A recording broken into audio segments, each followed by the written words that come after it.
الحمد لله نحمده ونستعينه ونؤمن به ونتوكل عليه ونعوذ بالله من شرور أنفسنا ومن سيئات أعمالنا من يهده الله فلا مضل له ومن يضلله فلا هادي له ونشهد أن لا إله إلا الله وحده لا شريك له ونشهد أن سيدنا ومولانا محمدا عبده ورسوله أرسله بالحق بشيرا ونذيرا وداعيا إلى الله بإذنه وسراجا منيرا صلى الله تعالى على خير خلقه محمد وعلى آله وأصحابه وبارك وسلم تسليما كثيرا كثيرا دائما أبدا.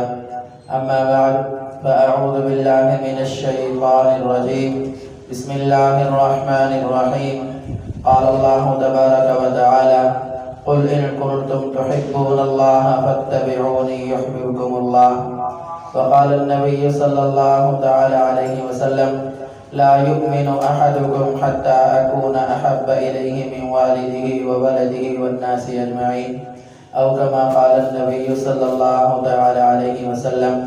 صدق الله وصدق رسوله النبي الكريم ونحن على ذلك لمن الشاهدين والشاكرين والحمد لله رب العالمين.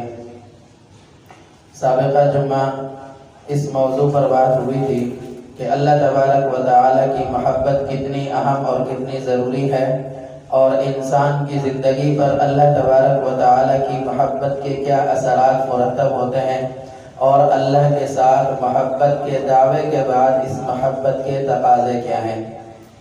آج اس بات پر مزید تفصیل کے ساتھ اس بات پر بحث ہوگی کہ ہم رسول اللہ صلی اللہ علیہ وسلم کی محبت کو اللہ تبارک و تعالی کی محبت کے بعد کتنا اہم اور کتنا ضروری سمجھتے ہیں. حضور اقدس صلی اللہ علیہ وسلم کو اللہ پاک نے وہ مقام عطا فرمایا ہے کہ کائنات میں کسی اور کو وہ مقام نہیں ملا.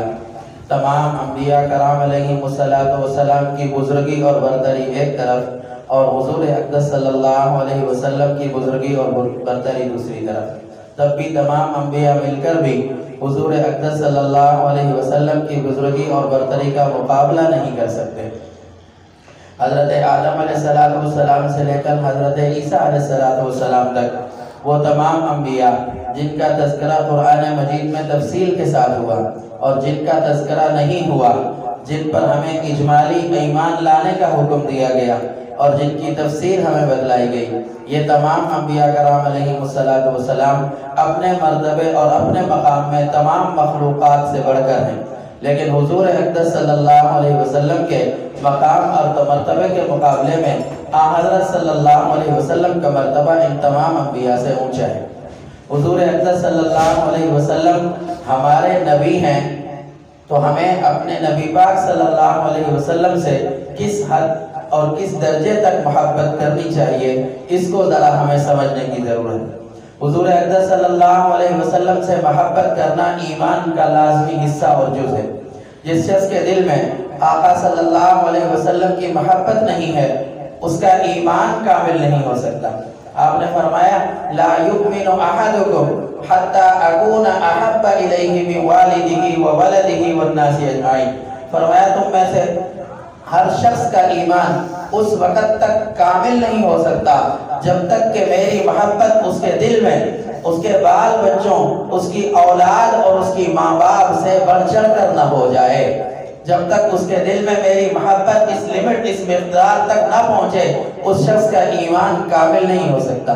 تو کمال ایمان کے لیے حضور اقدس صلی اللہ علیہ وسلم کی محبت ضروری ہے. اور کمال ایمان کیوں ضروری ہے؟ اس لیے کہ قیامت کے دن اولین والا پہلی فرصت میں جن لوگوں کو جنت میں داخلے کا حکم دیا جائے گا وہی ہوں گے جن کا ایمان کامل ہوگا.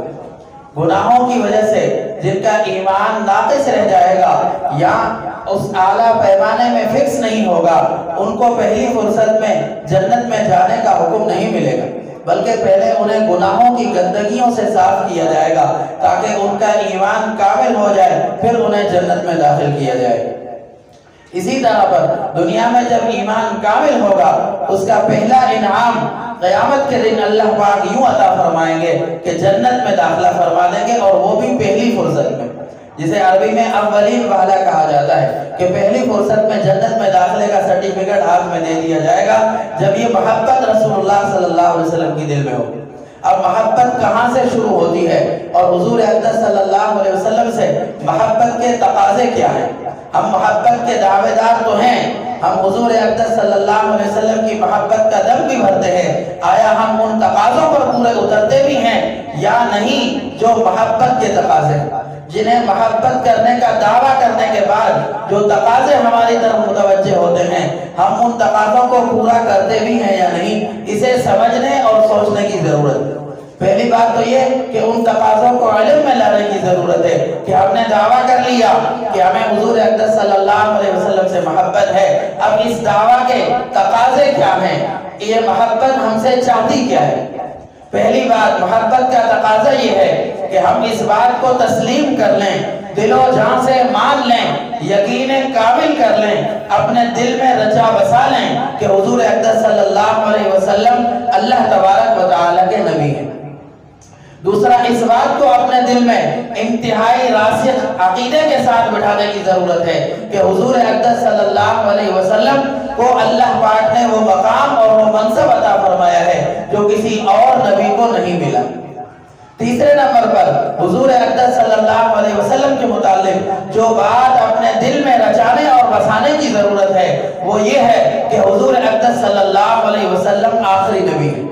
آپ کے بعد اب کوئی نبی نہیں آئے گا، نہ کوئی ذلی نبی آئے گا، نہ کوئی بروزی نبی آئے گا، کسی کو بھی نبی ماننے کی قطعاً ہمارے دین میں کوئی گنجائش نہیں ہے۔ حضرت امام ابو حنیفہ رحمۃ اللہ علیہ کا ختم نبوت کے متعلق قول ہے کہ جو آدمی نبوت کا دعویٰ کرے وہ تو کافر ہو ہی جائے گا، لیکن جو اس سے اس کی نبوت پر دلیل مانگے اس آدمی کا ایمان بھی سلب ہو جائے گا، اس آدمی کا ایمان بھی ختم ہو جائے گا۔ جو ایک جھوٹے نبی سے اس کے دعوی نبوت پر کوئی معجزہ یا کوئی دلیل مانگے اس شخص کا بھی ایمان سلب و ختم ہو جائے گا۔ تو حضور اقدس صلی اللہ علیہ وسلم کو آخری نبی ماننا یہ بھی ہمارے ایمان کا بہت بڑا جزء اور حصہ ہے۔ ایک آدمی کلمہ پڑھتا ہے لیکن حضور اقدس صلی اللہ علیہ وسلم کو آخری نبی نہیں مانتا، یہ آدمی مسلمان نہیں ہے۔ صرف کلمہ پڑھ لینے سے مسلمان نہیں ہوگا بلکہ ضروریات دین میں سے تمام ضروریات کا اپنے اوپر اطلاق کرنا اور تمام ضروریات دین پر ایمان لانا اور تمام ضروریات دین کو ماننا ضروری ہے، ورنہ صرف کلمہ پڑھ لینے سے کوئی مسلمان نہیں ہوتا۔ ضروریات دین کا ماننا اور جاننا اور ان پر ایمان لانا ضروری ہے۔ تو یہ خاتم النبیین کا جو مسئلہ ہے اس کو بھی ہمارے ایمان اور ہماری محبت کی سیڑھی سمجھا جاتا ہے کہ حضور اقدس صلی اللہ علیہ وسلم سے اس وقت تک محبت کامل نہیں ہو سکتی جب تک کہ حضور اقدس صلی اللہ علیہ وسلم کو آخری نبی تسلیم نہ کیا جائے۔ اگر کوئی شخص محض محبت کا دعوے دار ہے اور آقا صلی اللہ علیہ وسلم کو آخری نبی معاذ اللہ تسلیم نہیں کرتا تو اس شخص کا ایمان ہی کامل نہیں، وہ محبت کا دعویٰ تو بہت دور کی بات ہے، وہ شخص ابھی ایمان کے ابتدائی سیڑھیوں پر بھی نہیں چڑھ سکا۔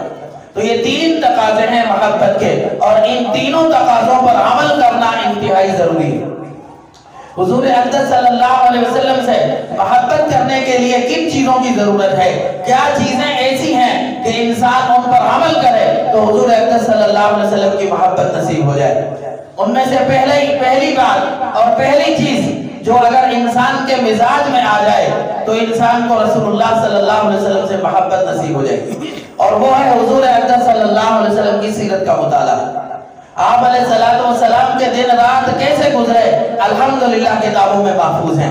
آپ علیہ السلام نے دنیا میں کس طرح لوگوں کو تعلیم دی الحمدللہ آج کتابوں میں محفوظ ہے۔ حضور اقدس صلی اللہ علیہ وسلم سے کہ نبوت سے لے کر بلکہ پیدائش سے لے کر دنیا سے پردہ فرمانے تک کے تمام احوال آج لفظ بلفظ اور شوشہ بشوشہ محفوظ ہے۔ کسی بھی نبی کی زندگی اس حد تک محفوظ نہیں ہے جتنی رسول اللہ صلی اللہ علیہ وسلم کی زندگی محفوظ ہے۔ اس لیے ہم ان یہود و نصارہ سے بارہا کہتے ہیں کہ تم ہمارے دین کا 100 لاکھ مرتبہ انکار کرو، لیکن تمہیں ایک بات ماننا پڑے گی کہ اگر تمہارے نبیوں کا تذکرہ ہماری کتابوں میں نہ ہوتا تو شاید آج تم بھی اپنے نبیوں کے ناموں تک سے ناواقف ہوتے۔ اگر حضرت عیسیٰ کا نام قرآن مجید نہ لیتا تو کون جانتا تھا کہ حضرت عیسیٰ علیہ السلام بھی نبی تھے؟ اگر حضرت موسیٰ علیہ السلام کا نام قرآن میں بارہا نہ آتا، قرآن میں بارہا ان کا تذکرہ نہ آتا، تو کسی کو بھی یقین نہ ہوتا کہ حضرت موسیٰ علیہ السلام دین لے کر آئے تھے اور اس دین کے پیروکار بھی اتنے تھے، کسی کو بھی معلوم نہ ہوتا۔ آج بھی اگر کوئی ان سے چیلنج سے کہے کہ آپ بتائیے کہ حضرت عیسیٰ علیہ السلام یا حضرت موسیٰ علیہ السلام کے حواریوں کی تعداد کیا تھی، تو یہ لوگ آپ کے سامنے بے علم ہوں گے، ان کو کچھ پتہ نہیں ہوگا کہ ہمارے نبی کے حواری کتنے تھے، ان کے ساتھی کتنے تھے۔ چند اسرائیلی روایات کا سہارا لے کر آپ سے بحث و تمہیز کر سکتے ہیں، لیکن دلیل کے ساتھ اس موضوع پر آپ سے بات نہیں کر سکتے۔ تو انبیاء کرام علیہ السلام کا تذکرہ قرآن نے کیا ہے، اور حضور اقدس صلی اللہ علیہ وسلم کی زندگی شروع سے لے کر آخر تک اسی طرح محفوظ ہے، شوشہ بشوشہ، لمحہ بلمحہ حضور اقدس صلی اللہ علیہ وسلم کا آج بھی کتابوں کے اندر محفوظ ہے۔ تو محبت پیدا ہوگی احوال کے جاننے سے کہ میرے نبی کیا تھے، ان کی زندگی کتنی پاکیزہ تھی، ان کی زندگی کا رہن سہن کس انداز کا تھا، وہ لوگوں میں ہوتے تو کس طرح کی زندگی گزارتے، وہ مجمع میں ہوتے تو کس طرح مجمع کو ہینڈل کیا کرتے، وہ گھر میں ہوتے تو اپنے ازواج مطہرات کے ساتھ کس طرح کا رویہ ہوتا، وہ فیصلہ فرماتے تو کس طرح احکامات الہی کی پابندی کا منظر اور عکس پیش کر رہا ہوتا، وہ ان کا لمحہ بلمحہ زندگی کا کیسے گزرا، کن کن مقاصد کے تحت گزرا۔ جب تک یہ معلوم نہیں ہوگا تب تک محبت کا زبانی دعویٰ تو ہو سکتا ہے، لیکن محبت دل میں راسخ نہیں ہو سکتی۔ آپ کسی سے بھی اپنی زندگی بھر کا راشتہ جوڑتے ہیں تو آپ 100 مرتبہ اس آدمی کو پرکھتے ہیں کہ میں اسے اپنے گھر کا داماد بنانا چاہتا ہوں، آیا یہ اس قابل ہے بھی یا نہیں۔ ہر طرح سے اس کی تحقیق کی جاتی ہے، اس کے کاروبار کو دیکھا جاتا ہے۔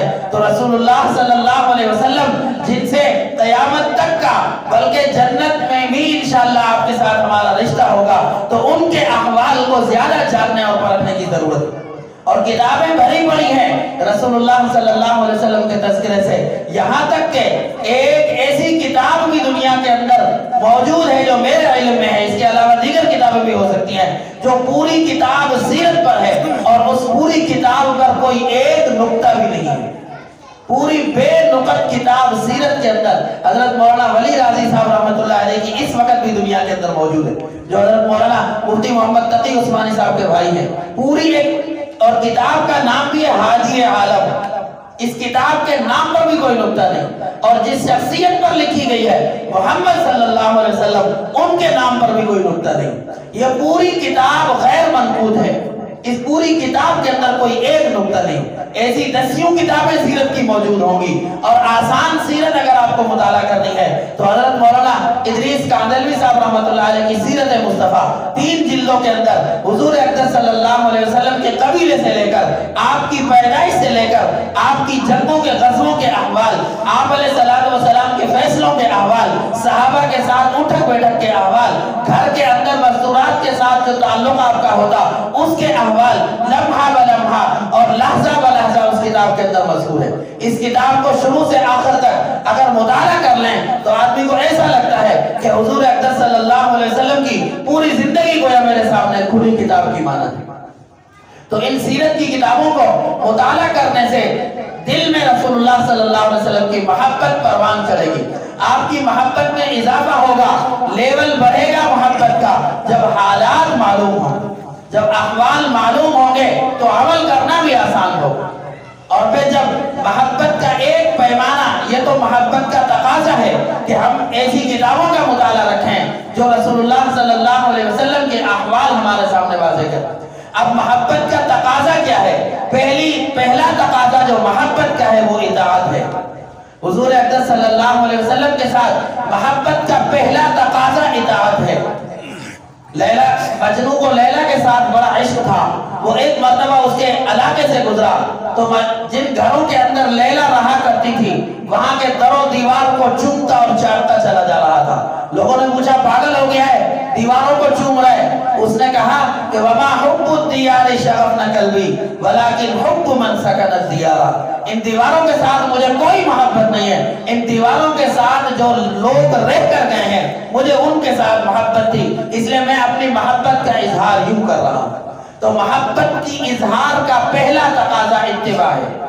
جس شخص کو آپ دیکھیں اس کی باتوں سے آپ کو ایسا لگے کہ حب رسول کے اعلیٰ تقاضے پر فائز ہے, لیکن اس کی زندگی تقاضائے محبت سے خالی ہو, تو سمجھ لیجئے کہ محبت کے نام پر دھوکہ دیا جا رہا ہے. محبت نہیں ہے, محبت کا اظہار وہاں ہوتا ہے جہاں اتباع ہو. اور پھر اللہ کا احسان مانیے کہ اللہ پاک نے حضور اقدس صلی اللہ علیہ وسلم کے ساتھ اس جماعت کو پیدا فرمایا جس نے آپ علیہ السلام کی ایک ایک طبعی ادا کی بھی اتباع کر کے امت کو دکھلا دی.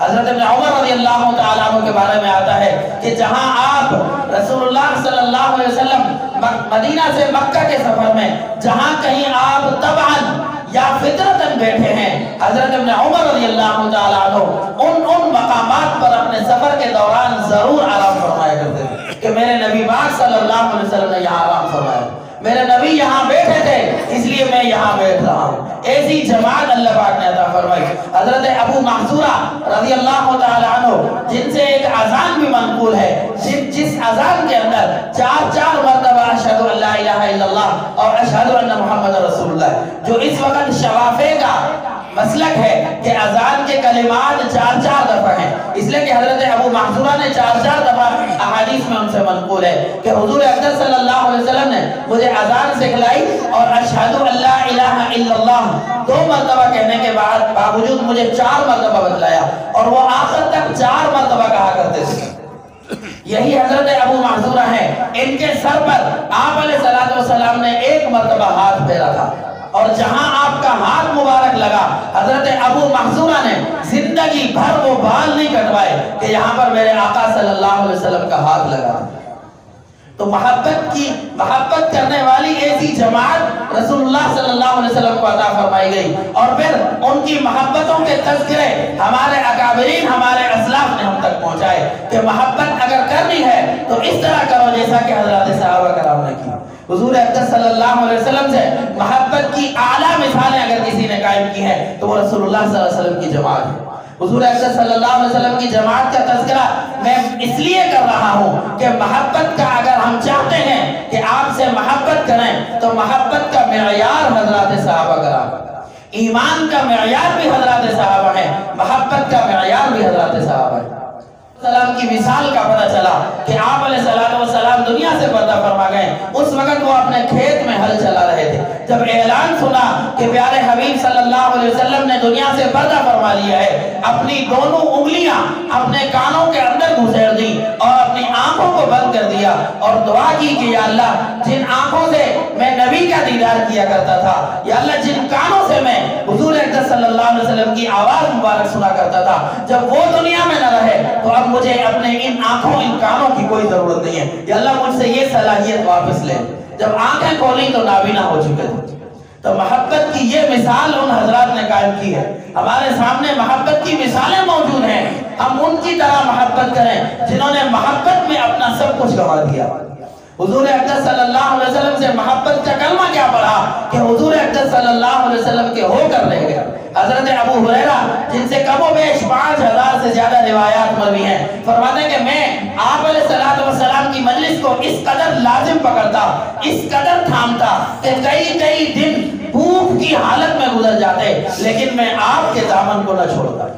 اس طرح کی محبت تھی رسول اللہ صلی اللہ علیہ وسلم کو صحابہ کے ساتھ. اور پھر میں آپ کو عجیب بات بتاؤں, انہی صحابہ کی محبت کا نتیجہ ہے کہ آج امت کے اندر رسول اللہ صلی اللہ علیہ وسلم کے تمام اعمال موجود ہیں. کچھ لوگ رفع یدین کے ساتھ نماز پڑھتے ہیں چونکہ آپ سے بھی ثابت ہے اس لیے وہ پڑھتے ہیں اور صحابہ نے پہنچائی ہے یہ بات, تو اللہ پاک نے آپ کے اس عمل کو بھی دنیا کے اندر زندہ رکھا ہے. حضرت ابو ہریرہ رضی اللہ تعالیٰ عنہ وضو کے دوران اپنی بازوؤں اپنے آستینوں کو یہاں کندھوں تک دھویا کرتے تھے. کسی نے پوچھا کہ یہ کیا کرتے ہو, فرمایا میں نے ایک دفعہ حضور اقدس صلی اللہ علیہ وسلم کو یہ عمل کرتا ہوا دیکھا ہے, میں چاہتا ہوں کہ یہ عمل بھی دنیا کے اندر زندہ رہے. اس حد تک محبت کی ہے ان لوگوں نے، اور یہ محبت کے معیار ہیں ہمارے لیے۔